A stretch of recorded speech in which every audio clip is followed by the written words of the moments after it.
స్వామి శరణమయ్యప్ప అందరికీ నమస్కారం. వెల్కమ్ టు న్యూస్ అఖండ. నేను మీ కస్తూరి శ్రీధర్.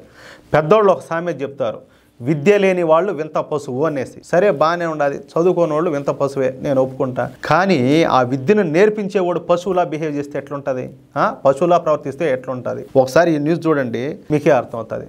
శ్రావస్తి మదర్సా, ఈ మదర్సాలో జరిగిన ఒక దాడిని గురించి ఇప్పుడు మీకు చెప్పే ప్రయత్నం చేస్తా. మదర్సా అంటే ముస్లిం విద్యార్థులకు పాఠశాల లాంటిది. పాఠశాల లాంటిది కాదు, పాఠశాలే. అక్కడ ఈ ఇస్లామిక్ సాహిత్యాన్ని, అరబిక్ భాషలను అయితే నేర్పిస్తూ ఉంటారు. పేద విద్యార్థులైనటువంటి ముస్లిం విద్యార్థులకు అక్కడ ఈ ఇస్లాం సంస్కృతి సాంప్రదాయాలను, వేషభాషలను నేర్పిస్తూ ఉంటారు. సరే, ఎవరు ఆచారాలు వాళ్ళి, ఎవరు సాంప్రదాయాలు వాళ్ళి, ఓకేనా? కానీ మతాన్ని, మదర్సాన్ని అడ్డం పెట్టుకొని పరమ దరిద్ర పనులు చేస్తూ ఉంటే వాటిని ఏమనాలా? మదర్సాలు అనాలా, లేకపోతే తీవ్రవాద కేంద్రాలు అనాలా, లేక మాఫియా కేంద్రాలు అనాలా? ఏమనాలో మీరే చెప్పండి.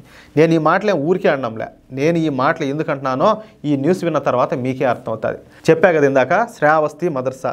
ఈ శ్రావస్తి మదర్సా ఉత్తరప్రదేశ్లోని శ్రావస్తి జిల్లాలో ఉన్నది. ఇక ఈ జిల్లా అనేది సరిగ్గా ఈ నేపాల్ సరిహద్దుల దగ్గరలో ఉంటుంది. ఈ శ్రావస్తి జిల్లాలో లక్షన్పూర్ అనే గ్రామం ఒకటి ఉన్నది అనమాట.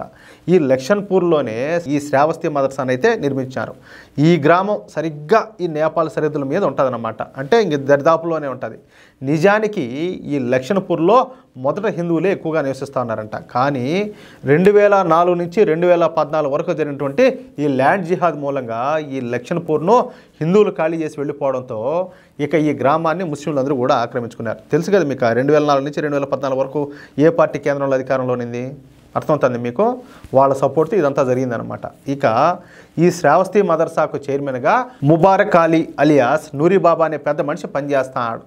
ఇతనికి 5 మంది భార్యలు. సరే, అది కూడా వాళ్ళ ఇష్టం అనుకుందాం, దాంట్లో ఇంక మనం మాట్లాడేది ఉండాలి. కానీ ఇక ఈ ముబారక్ అలీ అలియాస్ నూరి బాబా ఆ గ్రామంలో కూడా ఒక పెద్ద మనిషిలా పెత్తనం జలాయిస్తూ ఉన్నాడు. ఎందుకంటే మదర్సాలో చదువులు చెప్పేవాడు, ఇస్లాం సాహిత్యాన్ని నేర్పిస్తాడు, లేకపోతే అరబిక్ భాష నేర్పిస్తాడు. కాబట్టి పెద్ద మనిషి మారి పెత్తనం జలాయిస్తాడు, పెద్ద మనిషిలాగా ఉంటాడు. సరే, బాగానే ఉండదు ఇది కూడా. ఇక ఈ లక్షన్పూర్ గ్రామం సరిగ్గా నేపాల్ సరిహద్దుల దగ్గరలో ఉండడంతో ఇక్కడ పాకిస్తాన్ ISI యాక్టివిటీస్ ఎక్కువగా కూడా జరుగుతూ ఉంటాయి. అర్థమవుతుందా? ఇక ఇదే అదిరని భావించినటువంటి ఈ ముబారక్ అలీ అలియాసి నూరి బాబా నేరుగా పాకిస్తాన్ గూఢాచార సంస్థ అయినటువంటి ISIతో సంబంధాలు పెట్టుకున్నాడు. చూడండి, నువ్వు చేసే పని ఏంది? నీ దగ్గర మళ్ళీ పిల్లలు చదువుకుంటున్నారు, వాళ్ళకు నువ్వు ఎట్లాంటి విద్యాబుద్ధులు నేర్పించాలా? సరే, నేను ఇందాక చెప్పింది అదే, విద్య లేనివాడు వింత పశువు అనే. మరి ఈ చెప్పేవాడిని ఏమనాలా? ఏమనాలంటాలే? ఈయన చెప్పా కదా, వాళ్ళతో సంబంధాలు పెట్టుకోవడమే కాకుండా పాకిస్తాన్ నుంచి నేపాల్ మీదుగా ఒక నోట్లు ప్రింటింగ్ చేసే ఒక ప్రింటింగ్ మిషన్ను, అదేవిధంగా దాని ఇంకును, ఈ మామూలుగా ఈ నోట్లు ప్రింట్ చేసేదానికి దానికి సపరేట్గా వస్తాయి పేపర్లు. అలాంటి పేపర్స్ను ఈ లక్షన్పూర్కి తెప్పించి వాటిని తీసుకుపోయి ఏకంగా వాళ్ళ ఇంట్లో కాదు, ఈ మదర్సాలోనే పెట్టుకున్నాడు, ఎవరికి డౌట్ రాకూడదని చెప్పేసి. ఇక ఎవరికి అనుమానం రాకుండా తన 5 భార్యల సాయంతో ఈ ముబారక్ అలీ అలియాసి నూరి బాబా తన మదర్సాలోనే ఈ దొంగ నోట్లను ఇంకా ప్రింట్ చేసి ఆగినాడు.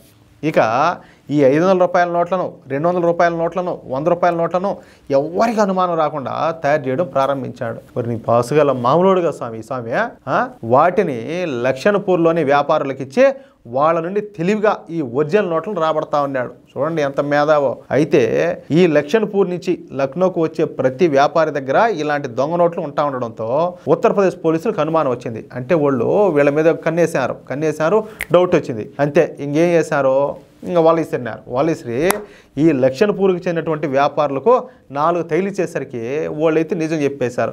అయ్యా స్వామి, మాకేం తెలుసు, ఈ పాప మాకు తెలియదు, ఈ మా నోట్లు కాదు, ఈ ముబారక్ అలీ అలియాస్ నూరి బాబా అనే పెద్ద మనిషి ఇచ్చినాడు, మా ఊళ్ళో ఆయన అని చెప్పేసి నిజం ఎలగక్కేశారు. అంతే, ఇక దాదాపు 500 మంది పోలీసులు, స్పెషల్ టాస్క్ ఫోర్స్ బలగాలు అంతా పోయి ఆ ఊరి మీద పడి ఆ ఊరినంతా కూడా చుట్టుముట్టి ఆ ఊరిలో ఉన్నటువంటి పెద్ద మనిషి అయినటువంటి ఈ ముబారక్ అలీ అలియాస్ నూరి బాబాను, అతనికి సంబంధించినటువంటి 5 మంది భార్యలను అరెస్ట్ చేశారు. అర్థమైందా? ఈ పనికి మాలోటి చేసిన పనికి పాపం ఆడవాళ్ళు కూడా ఇబ్బంది పడిపోతారు. ఆయన సాయం చేసిన దానికి. సాయం చేయకపోతే ఆయనే ఊరుకోడు. సాయం చేసిన పాపానికి ఇప్పుడు వాళ్ళు కూడా జైల్లో ఊసలు లెక్క పెట్టాలా. అర్థమైందా? ఇక ఆ మదర్సాలో ఒక పెద్ద ప్రింటింగ్ ప్రెస్తో పాటు కోట్ల రూపాయల ఈ దొంగ నోట్లు దొరికినాయంట. అంటే ఇన్నాళ్ళు కూడా ఈ దొంగ నోట్లను ఉపయోగిస్తూ ఈ ముబారక్ అలీ అలియాస్ ఈ నూరి బాబా విలాసవంతమైన జీవితం గడపడమే కాకుండా మన దేశ శత్రువైనటువంటి పాకిస్తాన్ ఐఎస్ఐ ఏజెంట్లకు కూడా సాయం చేసినాడు అనమాట. అర్థమైందా? ఇలాంటి సంఘటనలు ఈ మధ్యన అయితే చాలా వరకు వెలుగులోకి వచ్చినాయి. ఇప్పుడు చెప్పండి, ఇలాంటి మదర్సాలను ఏమనాలా, ఈ అడ్డగాడిని ఏమనాలా చెప్పండి. వాళ్ళేదో సరే అమాయకపు ముస్లింలో లేకపోతే పేదవాళ్ళు వాళ్ళకి ఏదో అనుకుందాం, వాళ్ళు సరే వాళ్ళ మతం మీద ఉండేటటువంటి అభిమానంతోనే తీసుకుపోయి పిల్లల్ని నాడు చేర్పిస్తే వీళ్ళు చేసే పని ఏంది అదే? ఎవరైతే మాత్రంలే వాళ్ళు చెప్పాల్సింది ఏంది, వాళ్ళు చేసే పనులు ఏంది? ఊరికి ఆ బిడ్డల భవిష్యత్తు నాశనం అయిపోవాలా? ఎవరైతే మాత్రం ఒప్పుకుంటారో, ఎవరికైతే మాత్రం బాధ ఉండదో ఒకసారి మీరు కూడా ఆలోచించండి. మిత్రులారా, ఈ న్యూస్ కనుక మీకు నచ్చినట్లయితే ఈ న్యూస్ నలుగురికి షేర్ చేయండి. అలాగే ప్రతి ఒక్కరు కూడా మీ యొక్క అమూల్యమైన అభిప్రాయాలను కామెంట్ రూపంలో తెలియజేయండి, ఓకేనా? అలాగే ఇటువంటి ఎన్నో ఇంట్రెస్టింగ్ న్యూస్ని ఎప్పటికప్పుడు పొందడం కోసం మన ఛానల్ సబ్స్క్రైబ్ చేసుకోండి. ప్లీజ్ సపోర్ట్ చేయండి. స్వామి శరణమయ్యప్ప.